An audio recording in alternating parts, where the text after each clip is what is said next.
Hello friends and fellow world builders. My name is AJ Winters and welcome back to World Builder. Today we're creating our gods.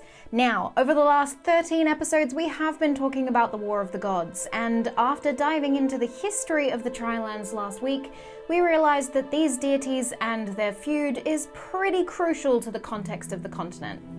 Which is why, before we delve into how magic works in this world, we need to design our Pantheon.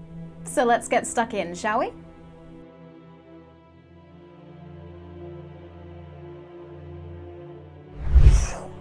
So first of all, what is a pantheon? A pantheon is a group of gods in a polytheistic religion, poly meaning multiple, and the council of 12 great gods known as the Olympians in the Greek pantheon is probably the most well known. So what do we know about that? Well, most pantheons have gods that represent values, ideas, and principles within a culture. And sometimes they even have domains, like Zeus and the sky, Poseidon and the ocean, and Hades and the underworld. But I wanted to change up the system of gods that we have in this world that we're creating.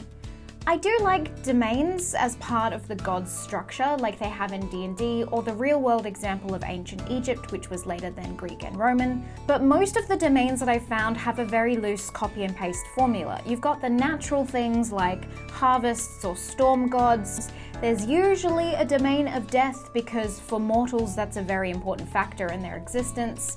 Then you've got the values like childbirth, wisdom, wealth, and almost always there is a god of war. And I'm not ruling out these domains either, but I do want to change up how we see them. So, I had an idea that was sparked from the concept of a pentagram, and no, not the satanic worshipping kind of pentagram, but the original context of the shape. The five-pointed star has been used in ancient China and Japan to symbolize the 5 elements of life, and they believed it to have magical properties. Then if you look at early Christianity, pentagrams were used as a representation of the Star of Bethlehem, and it represented harmony, peace, and health. The history of the pentagram dates back to 3500 BC in Mesopotamia, found inscribed on pottery and various artifacts. Hebrews used the pentagram as a representation of truth, and it was used in the first 5 books of the Hebrew scriptures. Ancient Greece focused on the mathematical purity of the symbol and held the pentagram as their symbol of perfection. The Celtic Druids believes the pentagram represents the sacred nature of 5, air, fire, water, earth, and spirit, and today's neo-pagan movement is based on the remnants of old Celtic traditions, and use it in their symbolism to mean balance. This is also fascinating to me, the fact that a geometric shape has held so much meaning in different cultures throughout the years. So I wanted to adapt it for my own world. What I found is that balance and harmony seems to be a recurring theme when it comes to this shape, because the lines meet up equally to each point. So this made me think of 5 different categories that we can sort of play with in our pantheon that equal and balance each other out. I need a whiteboard. So firstly, I took a look at natural things like storms, crops, and mountains. Domains that people would definitely follow or pray to, asking for good rainfall, for example. So, we've got the natural things. The nature gods. Secondly, I thought about the values that people would want to worship. Things like wisdom, beauty, wealth, bravery. And when I started doing that, I saw a bit of a pattern. These were desires, human desires that we craved. So, the desires. Next, I thought about the moon deity from our river city and why they might be valued. In my mind, it was more of an orderly thing, like the ebb and flow of tides, the cycle of the moons multiple. And that made me think of more orderly things like beginnings and endings, time itself, life cycles. So maybe we should have another category called orders, which left me with the last 2 categories. And I'm going to get a little bit experimental with our pantheon here on out. I started thinking about universal truths, things like love, death, loss, guilt, uncertainty, change, undeniable factors in our culture. And so I thought, of course those things would have domains.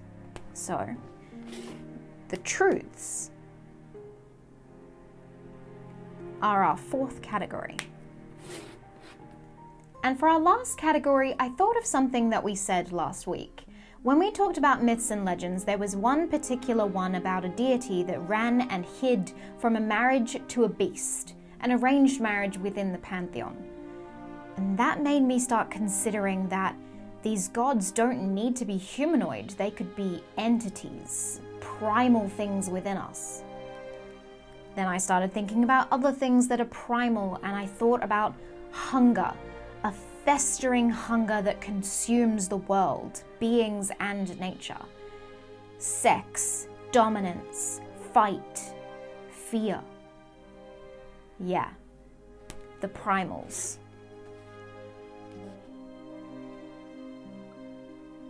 All of these categories relate to mortals in some way, but I also want the mortals to have been bestowed these truths, orders, desires.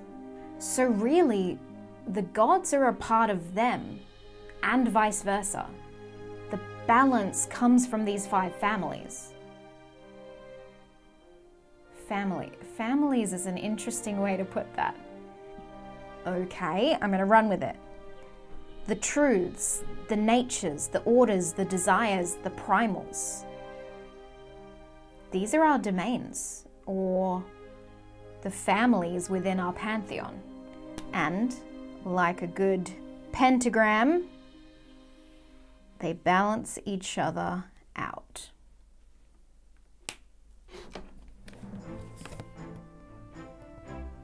Okay, so now that we've worked that out, something interesting that I've thought of is, how do the mortals see the gods? Is it a monotheistic kind of relationship like a father and son in Christianity? Or is it something else? I'd like the mortals to have more choice in the matter. They don't necessarily need to worship these beings, the beings just are. They are entities in the world, and that's not deniable. But it's up to you whether you worship them or not. So let's break down some of the deities within each of these families. Starting with the primals, I do love the festering hunger. I imagine a great beast or an entity that needs to consume. Maybe even they left behind the darkest and gruesome creatures in Aelwen after the War of the Gods to feed on the land and beings itself. What's interesting is these primals do seem to correlate to the 7 deadly sins quite a lot. I do like pride as well, and envy.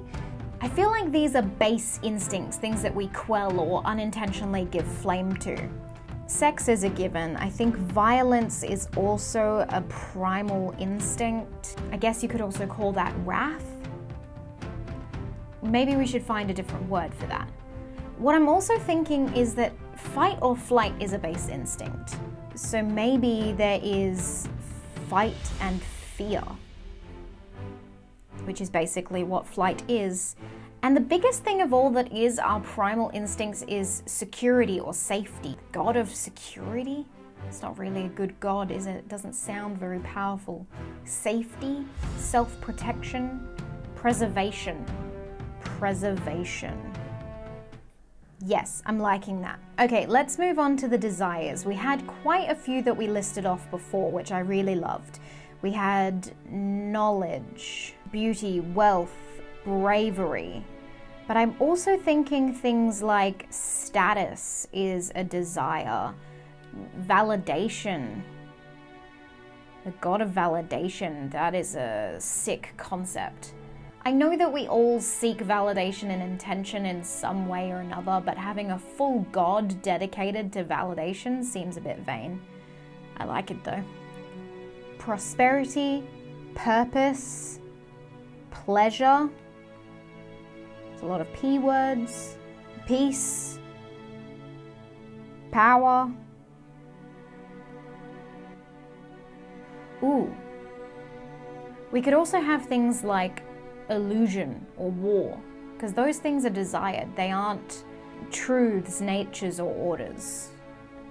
Illusion could also come down to trickery or lying. It's something that we would want. But maybe we have strength instead of war. I like the idea of the god of the fight in the primal instincts instead. Nature seemed like it was going to be easy, but then when I dove into that a little bit further, it started coming off a little bit cliche. So I wanted to avoid things like elements and, the classical things that we see in a lot of fiction. And I wanted to stick to things that are always occurring or around. Things like darkness. Oh. I wrote everything at the bottom of the board and now I have to lean over it awkwardly to get to the top. That wasn't very smart.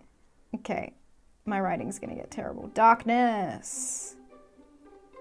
Rainfall. Harvest and crops is another one. I know that one would probably be used in a lot of cultures, but food is kind of important, so of course you're going to pray to a god of harvest. Oceans, fire, animals, or the hunt. And then I also thought ether. All of these as well scream magic to me. We haven't come up with our magic systems yet, that's next week's episode, but I feel like that might be more based in the natures than anything else on this board. For the orders, on top of things like tides, time, and life cycles, I wanted to add things like endings and beginnings, as well as creations and destructions. I think in the orders there's sort of already a weighted balance to them, kind of a yin and yang situation. We want there to be a god of endings and a god of beginnings. And I think that creation and destruction is actually different to endings and beginnings, because in my mind, destruction doesn't necessarily mean an end. I don't know, we'll play with that a little bit further, I think. I also thought of things like alignment and balance, or sacrifice as well. But maybe sacrifice is a truth. It's something you're always going to have to do. Not that the god of sacrifice needs you to sacrifice something to them, but that the god itself represents putting others before your own needs, or making sacrifices for yourself. And looking at the other truths, we've got death, the biggest truth of them all. Love, second to death, I feel. Guilt is a big one. Loss. Change is also inevitable, and I think we forget that a lot. Uncertainty is something we kind of just have to live with. These things are undeniable, so they have to be in there. But I also thought of choice, failure, imperfection, chaos, secrets. Ooh, a god of secrets is fun. So that's the basic structure of the Pantheon and the gods. Now, we may need to dive into them a little bit later down the track to work out why they fought in the War of the Gods and who amongst them fought in the first place. But also, maybe there was a sixth family that was completely destroyed and wiped out during that feud. Who knows? We'll discover that later down the track. But that is all for this week, so thank you so much for joining me for today's episode. If you liked the video, please give it a like and share it with your other world-building friends. Subscribe to the channel so you can stay up to date with all the new videos coming out, and follow all the socials so you can stay up to date with the things that I'm doing and the fun projects that are on the way. If you want to be a part of daily world-building discussions, then you can join our Discord channel where we talk daily world-building and help each other in our creativity. Or if you want special access to behind the scenes and special voting powers, then you can join our Patreon. We actually have a blooper video dropping this week, so the Patreons are in for a treat.